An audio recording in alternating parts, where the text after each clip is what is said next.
ꯑꯩꯒꯤ ꯃꯤꯡ ꯔꯤꯅꯥ ꯀꯧꯖꯩ ꯃꯇꯝꯗ ꯑꯩꯅ ꯀ꯭ꯂꯥꯁ 10 ꯇꯝꯂꯤꯉꯩꯒꯤ ꯃꯇꯝꯅꯤ ꯋꯥꯔꯤ ꯑꯁꯦ ꯑꯩꯉꯣꯟꯗ ꯈ꯭ꯋꯥꯏꯗꯒꯤ ꯊꯃꯣꯏ ꯁꯣꯛꯈꯤꯕ ꯋꯥꯔꯤ ꯑꯃꯈꯛꯅꯤ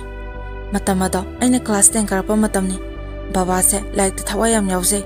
ꯃꯁꯤ ꯎꯕ ꯃꯇꯝꯗ ꯑꯩꯁꯨ ꯂꯥꯏꯔꯤꯛ ꯀꯟꯅ ꯄꯥꯗꯨꯅ ꯃꯦꯇ꯭ꯔꯤꯛ ꯑꯦꯛꯖꯥꯝꯁꯦ ꯂꯥꯟꯕ ꯉꯝꯅꯕ ꯍꯣꯠꯅꯒꯦ ꯍꯥꯏꯅ ꯈꯜꯂꯤ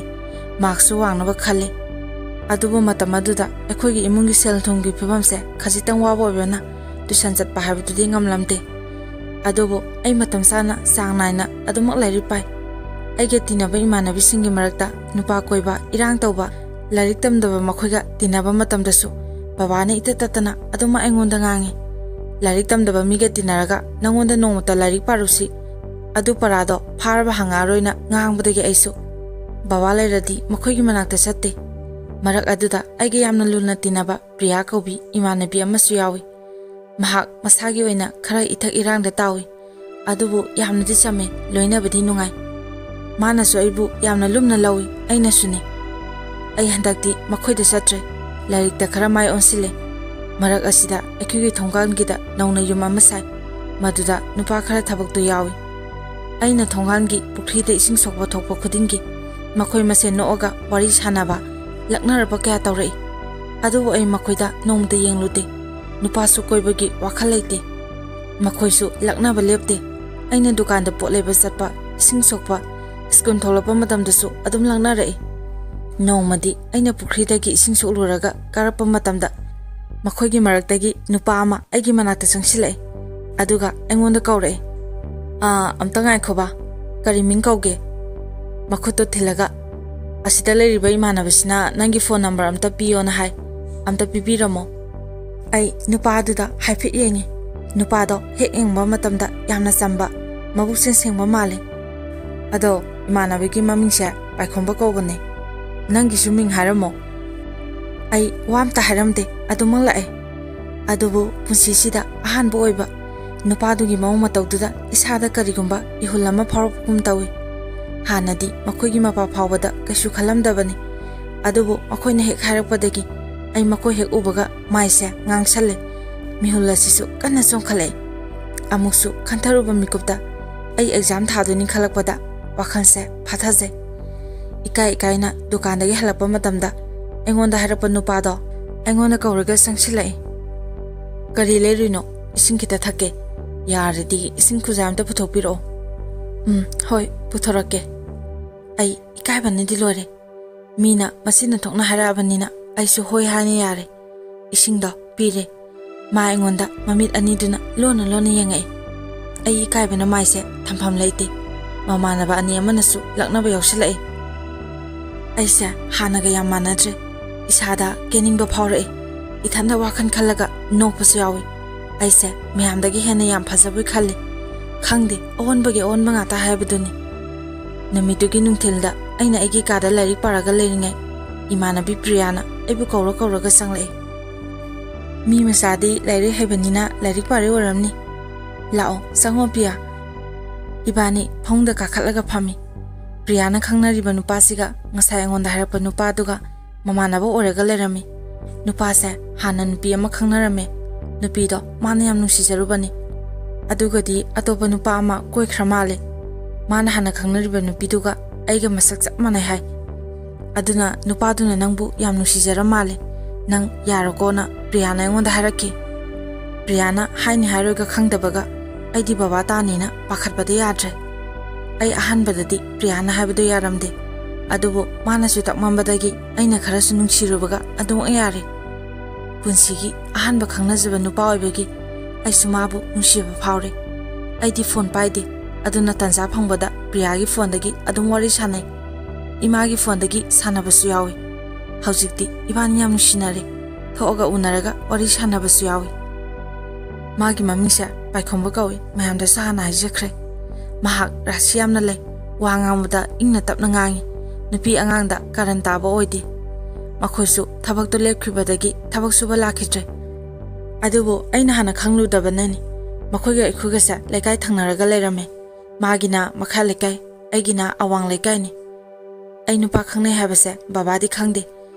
ꯑꯗꯨꯕꯨ ꯏꯃꯥꯗꯤ ꯏꯃꯥꯒꯤ ꯐꯣꯟꯗ ꯏꯇꯠ ꯇꯠꯇꯅ ꯑꯩꯅ ꯄꯥꯏꯕ ꯑꯗꯨꯒ ꯃꯔꯛ ꯃꯔꯛꯇ ꯗꯥ ꯄꯥꯏꯈꯣꯝꯕꯅ ꯐꯣꯟ ꯇꯧꯔꯛꯄꯗ ꯏꯃꯥꯅ ꯄꯥꯏꯈꯠꯂꯨꯕ ꯀꯌꯥ ꯑꯁꯤꯅ imana ibu chingnabadagi kausilaga hangai adubu ai kanasu khangnadena habadagi imasu makha taraktre ai tasengna mabu thamoisina nusire magi wangang amana ai mongonda punulukhi nongota magi khonjen tahawdaba matamda ai pakhatba chingnaba phaba hawre khangde asuk tenba matam asida aina mabu nusiruba thajaruba sina aranba oiretra ai nungthilama lari parambadagi imasu leitaba tanja yenga ai imagi phone do kadagi lawthoga ai dapai khombada phone tawi adubu magi phone do waiting lerame ai isase soi lawi mihul sisu kanna songkhale maga wari sanarise kana ori jano atopa nupiga khangnaraba jala khanbada isase pakhatpane yatre ai hanjin phone tawi adubu madi paraktre aisu makogi imungi miga wari sanaba oramni khalaga phone do thamaga phamungda hippe aduga mu tholage yemba matamda ma phone tawramdre aisu ikaibaga sauningbaga pullaga phone do tawdre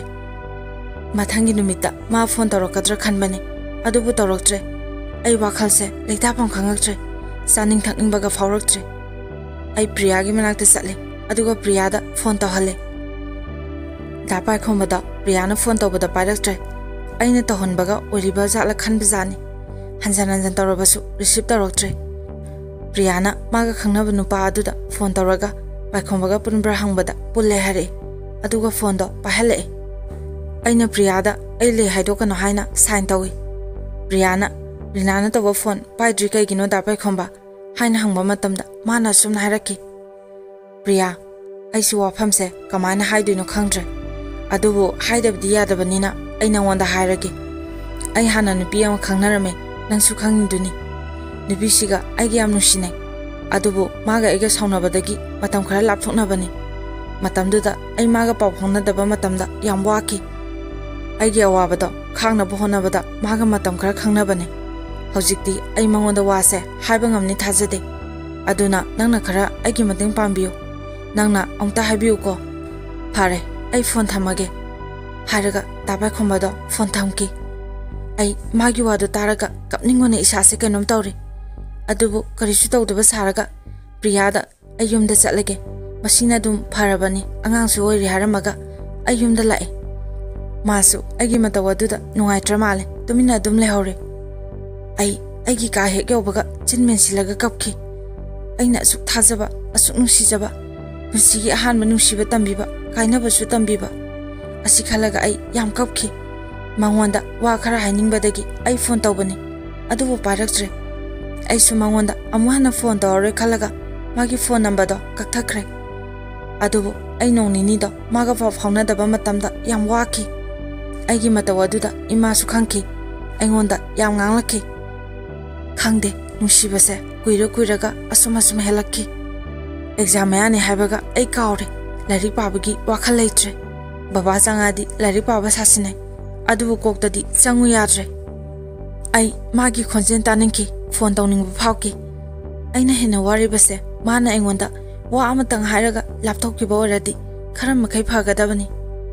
ai imada hairaga phone do lawre aduga magi miss call lebrana call history yang mamatamda number khangdaba ma 3 miss call leramki ai ma oramadi khalaga phone do tawsile ahan badidi parakte anirak subada phone do paikhalai ai khonjen do taba matamda mihunsa kana chongkhalai pakhatba kapningba nungaitaba punsile hello kanano miss call lerame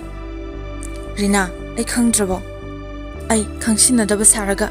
khangde kanano ai paikhambane nangaibu sauningam habai khangi adubu nangnaibu thamoisena nusibibada khalaga ai puna mahaibam ngam kitabani adubu ai nangonda lankhre ai bomta ngapiyo haige haidana nangonda phone taropane ai wamta haide tumina dum lay Rina nangaibu warogano haraga magi wari pumbali rakhi hojikti ai nangbu isalmangni khalage aduna nangnasu aibu nabumani khalo ado ai nupi chele nangonda amtang sengtoke pawsisu tamgi khalaga phone se taropane ma nupi chele haba pawdo taba matamda ai phone do kakthale makhon thongna kapki mabu warokhi ai sirage phawa khanki sakho saje magi wakhana ai laina oiduna nare exam su kusilaktaba sida Ima babadi matha sare. Aibu doctor da yenghale. Adubu ai wakhalse nungaitabi henkibana karisu saningba phawdre. Sadabana maram oiraga ai sasa yam suksile. Exam su thaba ngamdre. Ai matam aduda lairik tambagi wakhan khandre. Tasengna siningba phawre. Priyasu aigi tawaduda nungaitaba phawdagi ngahak laitana laaga aibu thembi. Adubu aidi mabu uraga diaper khombabu hena ningsinghalle. Magi haktakki ai 10 exam do thadre. Babanasu mathangda oina thagesu thajarasano hairaki. Khangde wari oina mayamda libedadi irai laiba. Adubu matamaduda aina kyam wakiba. Ahin khudingi magi nungsi wahido nisinglaga ai yam wana khangki. Ai mathang sahida 10 exam ta thare. Adubu exam haidokringai manungda ai magi mabaw taningbana ai Priyagi manakta sakhi. Matang asida mayamna budi angang oina irang tawi haina khalambadi ya. Adubu punsida angang oringai inkalakpa matamda magi wakhal chukhibana ai mabu kawba ngamdabani. Ai dapai khombabu nungsibana maga aiga lamnarasu ai magi masakta amtong ujaningki. Pausum tamnabadagi aigi imanabi ama makhoigi manakta lairame. Priyaga aiga chatle. Imanabi ado dapai khombagi masanupiga tinarame. Mayunda phawsangle.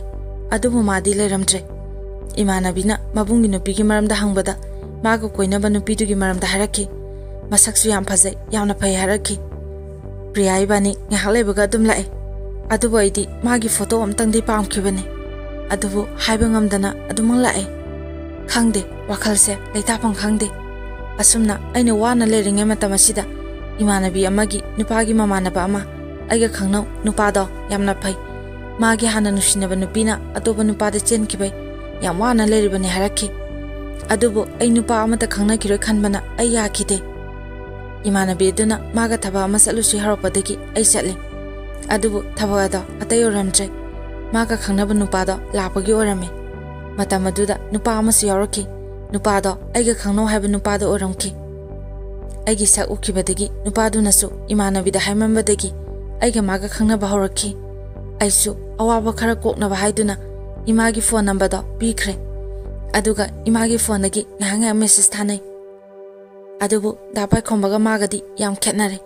Mayamda maming hayawdre mahaki mamingse Michael kawe. Aingondagi sahi su khara hale madi college kare. Aigi warisu ma khange magisu aingonda wari pumbali. Da Michael na aibu yamna section biki. Matam supada mana aibu lari pahanki. Hanagi matogum migi mayamda koisa sakano habdeki aisu satre. Thaba ama satpa matamda magi ayaba aigi ayaba launare. Aisu ahanba nungsijaba kaina kibaga ai mabu yam khamballe. Mana haraba wasing ai loina yare. Maga aiga toina unade maramakta unai. Ai imanabiga thoaga mana asapo khara leramaga aduma sakhi. Ibani khatang aitung unabdi unade. Exam su ngambagi haraboina mana aigi phone ama leraga pirakhi. Phone da babadi khangde imadi khange. Ayamba matamda ma ai phone painare. Thaba ama sakadaba lerasu ayaba launai. Asidasu natana makhogi masanupigasu aiga khangnai phone number su painare.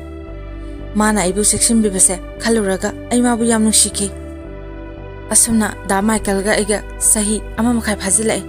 Hara kumhaigi matamdasu aigi na haiduna firon ahawa thumleraga adum thilai.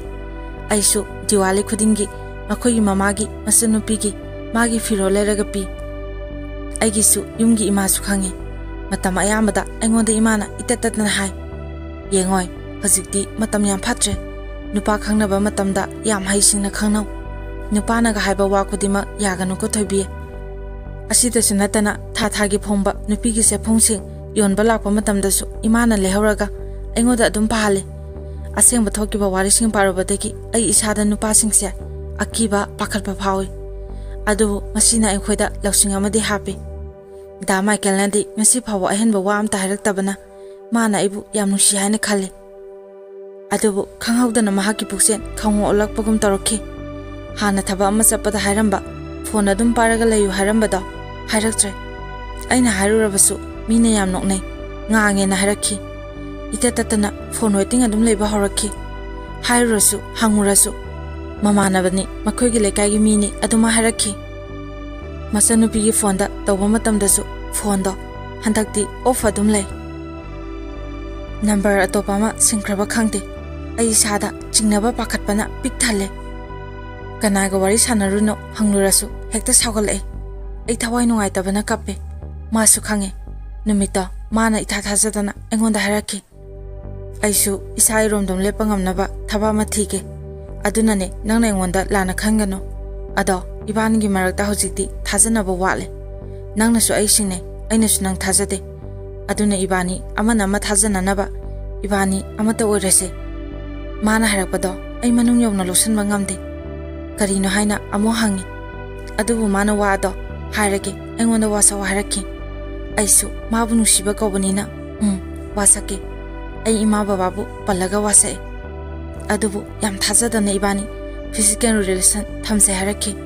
si already ai nangna haiba khudima yarage su haraki adubu wafamada aine yakide danai bu nusiradi ibani chelase haiba matamda ma sawraga phone do kakthaki aina hanjan tawrabasu pairaktre ai tofom khangdre mana haiba wado yarasira haina amusu khale adubu amusu ai isai thanda wakhan phathasagi mabu phajana themge khale ai mangonda phone tawdre numituki numidanga do ma phone tawrakhi ai situmaga phangda sangabane adubu tomba yadadana phone da yenga ma phone tawrapra na yenga leringai matamdane mana ngasidi ai yu thae nang pielo nangna ai nungsi haise kaidano imanabagi khangnaba nupi khudema aina haribasa loina thamnai adu nangdi yare aina wonda amwana phone tawrara aigi number do nang ka o ai mabu themnaba kana honai adubu yadre ma phone do kakre aisu hayeng phajana wari sanarage khalaga phone do hanna tawdre adubu ahinga dudi ayam kapki tumba yakide mathangi ayukta aina phone tawba matamda ma phone waiting laramki aidi ma se tumba hogolamkiro khalaga haudoke na tawbani ai isase swai lawi ngasidi mabu tasena warawre ai hanjana jan tawsile adubu aduma pairakidre ai message sama thajile da Michael nang adumai tawgano ai nang munusi ibani ngasi orasu chelase aduga da Michael ge apamado phangdri fa ai imada haraga luhongbado eithohange phone amta pairo adubu punama arembo ore ai phangde sangsilaga kape imasu aina kapado tabadegi sange imana wari pumbado hangae aisu aduma haidue imana sauna phone taw ai ngange amwana paw phongna basu yaro adubu aidi mabu nusibana imana ngangadi hena sarani ibani kaina ba haibado aduma oikrani khalubadagi imada wari sanarurano ai to again haikre imasu kai kaino ngamaga aduma thokre ai nomito saksu sadre isase tasengna nungaitre asona thawai nungaitana leringe engonda number khangdaba ma phone torakhi ai kanano khalaga phone do pakhatpa matamda nupi ama orame hello nang rina natro mane kanano ai gi minga nu kawe ai da Michael ga khangnaba nupi ne mana phone number se engonda pirakpane kaino haisibo da Michael di ai ga khangnaba nungsinaba kuire hoi khangnaramba ya ado hojiti ibani thadongnaba yadaba marina punkhre thajadraga ma pahalawro kaino somna haisibo nangi se mi usitriba haiduro hello asengmane mana haise ai maga khangnaba nungsinaba kuire ai nang pamdre dama kensu phone parapa aduda ai ahanbadadi engonda sawagi toksinarbu khalubane adubu asengba oramle aina nupa ama kaina kibagi wari lirapa aduda asengba haiba ngamdabane haraki mabani photo amasu tharaki ai to phong khangde kokse chaire magi wakhalna ai angawbi ga pangkha oire mangonda gyara ai bunu sibiu haijaki adubu punama aremba oiki hanagi mesa kokjinge hena waba oiki hawjiti aise yangsu phajana khangsile misingnasu yengba ngamde khara sasilona hairei imasu aigi khanbada awaba ma oire imana ibu wakhal nungana ba haiduna koiba pubi ngahaki dinungai adubu amu hekta mabu ningsingle khangde punsise hingba pamaktre ai asu waba punsise hinglubagi karibu kanani ai mabu kokthokna ba honare nupa amantasu koiro hana khale asumna matam khara hawkhre noma imagi mananopi idom sai khoida lakhi kakado ꯊꯕꯛ ꯆꯠꯊꯣꯛꯀꯤꯅ ꯅꯨꯄꯥ ꯑꯃꯒ ꯂꯥꯛꯃꯤꯟꯅꯩ ꯏꯗꯣꯝꯆꯥꯗ ꯏꯃꯥꯅ ꯑꯩꯒꯤ ꯋꯥꯔꯤ ꯄꯨꯝꯕꯗꯣ ꯂꯤꯊꯣꯛꯈꯤ ꯏꯗꯣꯝꯆꯥꯅ ꯑꯩꯉꯣꯟꯗ ꯑꯣꯟꯁꯤꯜꯂꯒ ꯀꯩꯁꯨ ꯈꯜꯂꯨꯅꯨ ꯏꯆꯥꯁꯤꯗꯤ ꯑꯗꯨꯒꯤꯗꯃꯛꯇ ꯅꯁꯥꯗꯣ ꯁꯣꯛꯍꯟꯕ ꯍꯧꯅꯗꯦ ꯅꯁꯥꯗ ꯐꯥꯎ ꯅꯨꯄꯥꯒꯤ ꯅꯨꯄꯥ ꯉꯥꯛꯇꯅꯤ 이돔사가 누빠두가 ꯑꯩꯈꯣꯏꯗ ꯍꯔꯥꯎ ꯍꯔꯥꯎꯅ ꯆꯥꯛ ꯆꯥꯃꯤꯟꯅꯔꯦ ꯃꯈꯣꯏꯁꯨ ꯆꯠꯈ꯭ꯔꯦ 이돔사ꯒꯤ ꯂꯥꯛꯃꯤꯟꯅꯕ ꯅꯨꯄꯥꯗꯣ ꯔꯣꯃꯤꯌꯣ ꯀꯧꯏ ꯆꯍꯤꯁꯨ ꯑꯩꯉꯣꯟꯗꯒꯤ ꯑꯅꯤꯃꯨꯛ ꯍꯜꯂꯦ ꯅꯨꯄꯥꯗꯨꯅ 이돔사ꯒꯤ ꯃꯆꯥꯅꯨꯄꯥ ꯏꯅꯥꯎꯅꯨꯄꯥꯗ ꯑꯩꯁꯦ ꯄꯥꯝꯃꯤ ꯍꯥꯏꯅꯕꯤꯌꯨ ꯍꯥꯏꯔꯛꯄꯗꯒꯤ 이돔사ꯅ ꯏꯃꯥꯗ ꯅꯨꯄꯥꯗꯣ ꯌꯥꯝ ꯐꯕꯅꯤ ꯏꯃꯨꯡꯁꯨ ꯑꯗꯨꯝ ꯅꯨꯡꯉꯥꯏ ꯑꯇꯩ ꯀꯅꯥꯅꯣ ꯀꯔꯤꯅꯣ ꯈꯪꯗꯕ ꯀꯣꯏꯗꯣꯏ ꯁꯔꯨꯛ ꯃꯁꯤ ꯈꯪꯅꯧꯅ ꯑꯩꯒꯤ ꯅꯝꯕꯔꯗꯣ ꯏꯃꯥꯗꯒꯤ ꯂꯧꯔꯒ ꯄꯤꯈꯤ ꯅꯨꯄꯥꯗꯣ ꯑꯩꯉꯣꯟꯗ ꯃꯦꯁꯦꯖ ꯊꯥꯔꯛꯑꯦ ꯑꯩ ꯍꯟꯗꯦ ꯃꯔꯝꯗꯤ ꯑꯩ ꯀꯅꯥꯕꯨ ꯊꯥꯖꯗꯦ ꯍꯟꯖꯟ ꯍꯟꯖꯟ ꯃꯦꯁꯦꯖ ꯊꯥꯔꯛꯑꯦ ꯀꯣꯜ ꯇꯧꯔꯛꯄꯁꯨ ꯌꯥꯎꯏ ꯑꯗꯨꯕꯨ ꯑꯩ ꯄꯥꯏꯗ꯭ꯔꯦ ꯏꯃꯥꯅ 이돔사ꯅ ꯍꯥꯏꯃꯟꯕꯗꯒꯤ ꯑꯩ ꯃꯔꯛ ꯃꯔꯛꯇ ꯃꯦꯁꯦꯖ ꯊꯜꯂꯦ ꯃꯥ ꯑꯩꯕꯨ ꯅꯨꯡꯁꯤ ꯑꯩꯗꯤ ꯅꯪꯒꯤ ꯋꯥꯔꯤ ꯇꯥꯔꯨꯕꯗ ꯌꯥꯝ ꯅꯨꯡꯉꯥꯏꯇꯦꯅ ꯑꯩꯉꯣꯟꯗ ꯍꯟꯖꯟ ꯍꯟꯖꯟ ꯍꯥꯏꯔꯛꯑꯦ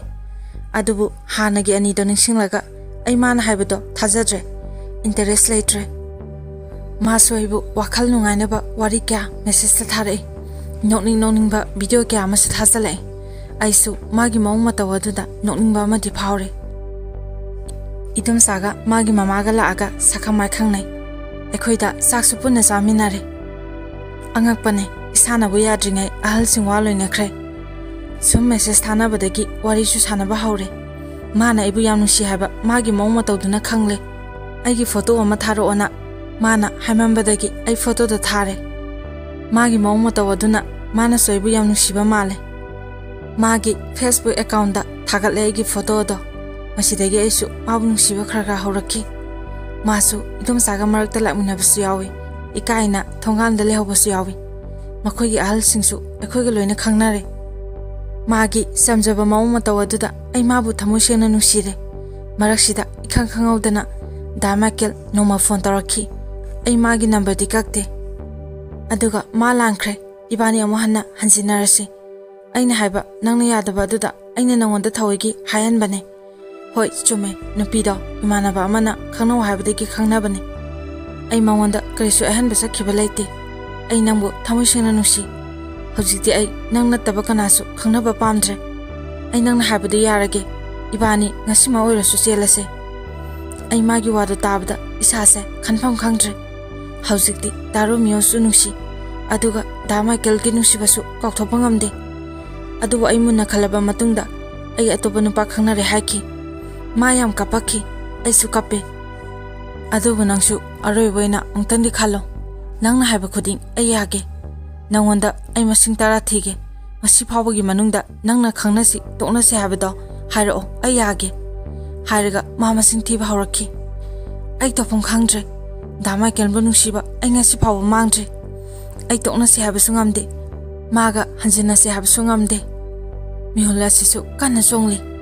ꯑꯩ ꯑꯔꯩꯕ ꯊꯧꯅꯥ ꯄꯨꯝꯕ ꯄꯨꯊꯣꯛꯂꯒ ꯑꯔꯣꯏꯕ ꯃꯁꯤꯡ ꯌꯧꯔꯛꯄꯗ ꯃꯥꯒ ꯇꯣꯛꯅꯔꯁꯤ ꯑꯩ ꯗꯥ ꯔꯣꯃꯤꯌꯣꯕꯨ ꯊꯃꯣꯏ ꯁꯦꯡꯅ ꯅꯨꯡꯁꯤ ꯍꯥꯏꯈꯤ ꯑꯩꯒꯤ ꯋꯥꯗꯨ ꯇꯥꯕꯗ ꯃꯥ ꯌꯥꯝ ꯀꯞꯄꯛꯈꯤ ꯑꯩ ꯉꯁꯤꯗꯒꯤ ꯅꯉꯣꯟꯗ ꯑꯃꯨꯛ ꯍꯟꯅ ꯐꯣꯟ ꯇꯧꯔꯛꯑꯔꯣꯏ ꯑꯩ ꯅꯝꯕꯔꯁꯤꯁꯨ ꯁꯤꯜꯂꯒꯦ ꯐꯣꯟꯁꯦ ꯑꯣꯐ ꯊꯝꯃꯒꯦ ꯍꯥꯏꯔꯝꯂꯒ ꯐꯣꯟꯗꯨ ꯀꯛꯈ꯭ꯔꯦ ꯑꯩ ꯑꯃꯨꯛꯁꯨ ꯅꯨꯡꯉꯥꯏꯇꯕ ꯐꯥꯎꯈꯤ ꯃꯉꯣꯟꯗ ꯐꯣꯟ ꯇꯧꯕ ꯃꯇꯝꯗ ꯑꯋꯣꯏꯕꯃꯛꯀꯤ ꯑꯣꯐ ꯊꯝꯈ꯭ꯔꯦ ꯑꯗꯨꯕꯨ ꯑꯃꯨꯛꯁꯨ ꯑꯩ ꯃꯁꯤꯅ ꯐꯔꯦ ꯍꯥꯏꯅ ꯈꯜꯂꯦ ꯏꯃꯥꯅ ꯍꯧꯖꯤꯛꯇꯤ ꯂꯩꯁꯥꯕꯤ ꯐꯥꯖꯤꯜꯂꯛꯑꯦ ꯅꯣꯡꯃ ꯅꯠꯇ꯭ꯔꯒ ꯅꯣꯡꯃꯗꯤ ꯌꯨꯝ ꯄꯥꯟꯗꯧꯔꯕꯅꯤ ꯔꯣꯃꯤꯌꯣ ꯍꯣꯏꯒꯤꯁꯨ ꯃꯥꯅ ꯑꯍꯟꯅꯤꯅ ꯅꯨꯄꯤ ꯊꯤꯍꯟꯅꯤꯡꯉꯦ ꯃꯃꯧ ꯄꯥꯝꯃꯤ ꯑꯗꯨꯅ ꯊꯨꯅ ꯍꯣꯡꯁꯤꯒ ꯍꯥꯏꯔꯛꯑꯗꯤꯅ ꯐꯅꯦꯛ ꯐꯤꯔꯣꯜ ꯂꯩꯁꯜꯂꯦ ꯑꯩꯗꯤ ꯏꯃꯥꯒꯤ ꯃꯇꯧ ꯑꯗꯨꯗ ꯅꯣꯛꯅꯤꯡꯕꯁꯨ ꯐꯥꯎꯏ ꯄꯨꯛꯅꯤꯡꯁꯦ ꯅꯨꯡꯁꯤꯕꯁꯨ ꯐꯥꯎꯏ ꯑꯁꯨꯝꯅ ꯊꯥ 3 ꯁꯨꯔꯦ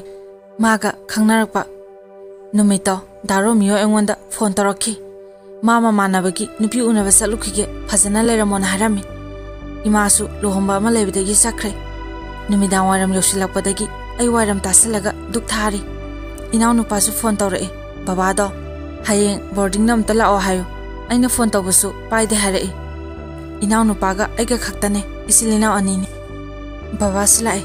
ꯑꯩ ꯕꯕꯥꯅ ꯍꯥꯏꯔꯛꯄꯗꯣ ꯏꯅꯥꯎꯅꯨꯄꯥꯗ ꯇꯝꯃꯦ ꯆꯥꯛ ꯊꯣꯡꯅ ꯊꯣꯡꯅ ꯑꯩ ꯗꯥ ꯔꯣꯃꯤꯌꯣꯗ ꯐꯣꯟ ꯇꯧꯋꯦ ꯑꯗꯨꯕꯨ ꯃꯥꯒꯤ ꯐꯣꯟꯗꯣ ꯑꯣꯐ ꯂꯩꯔꯝꯃꯦ ꯑꯩ ꯃꯃꯥꯗ ꯇꯧꯁꯤꯔ ꯈꯜꯂꯦ ꯑꯗꯨꯕꯨ ꯏꯀꯥꯏꯕꯗꯒꯤ ꯇꯧꯗ꯭ꯔꯦ ꯏꯃꯥꯁꯨ ꯅꯨꯄꯤ ꯊꯤꯟꯕ ꯌꯥꯎꯔꯛꯑꯅꯤꯅ ꯕꯕꯥꯗ ꯄꯥꯎ ꯍꯥꯏꯔꯛꯑꯦ ꯑꯩꯁꯨ ꯏꯃꯥ ꯂꯥꯛꯑꯒ ꯆꯥꯛꯇꯣ ꯄꯨꯟꯅ ꯆꯥꯔꯒꯦꯅ ꯕꯕꯥ ꯄꯤꯖꯈ꯭ꯔꯦ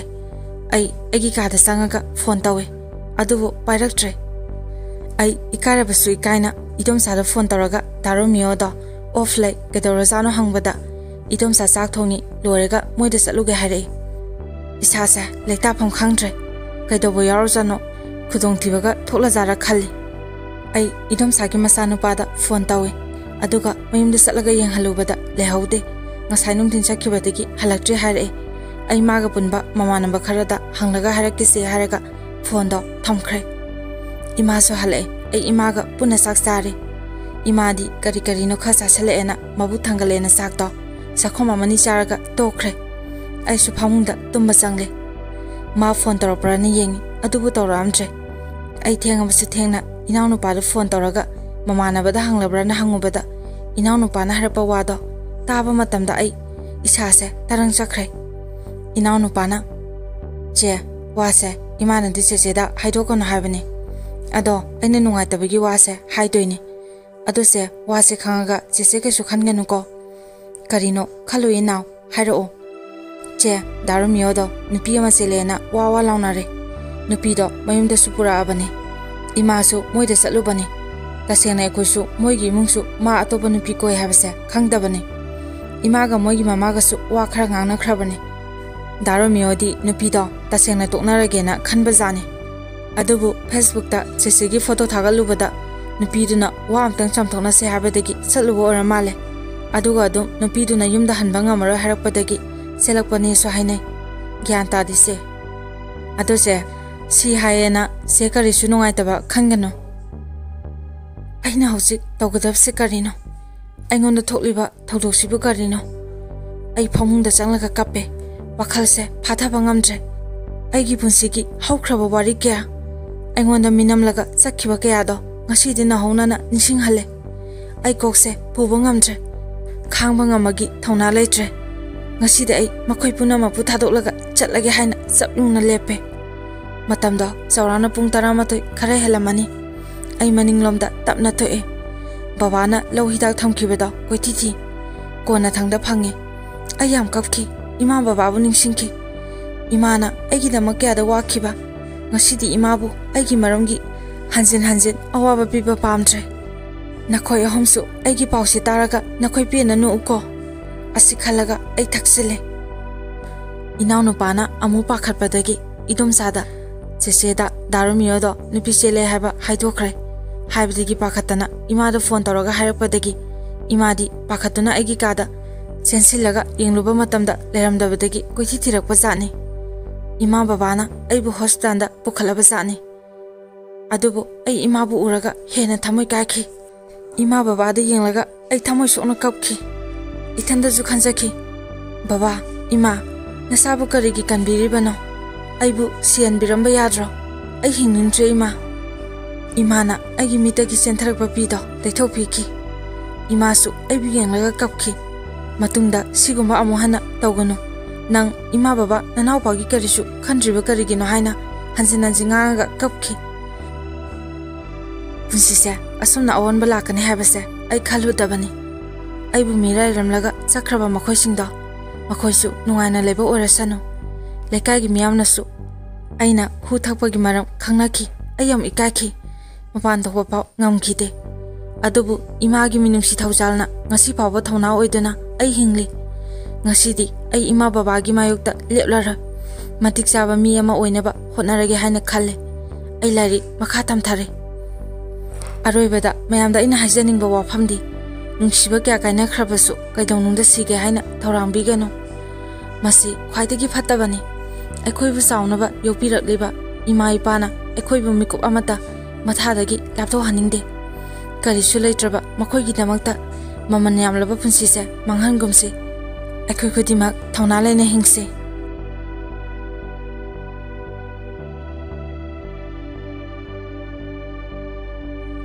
matang asida wari asi mayamda tahanjaba loijare mayamna channel asubun sibiduna like share amadi subscribe tobiyo aroibada mayam punamapu ikoknono khronjari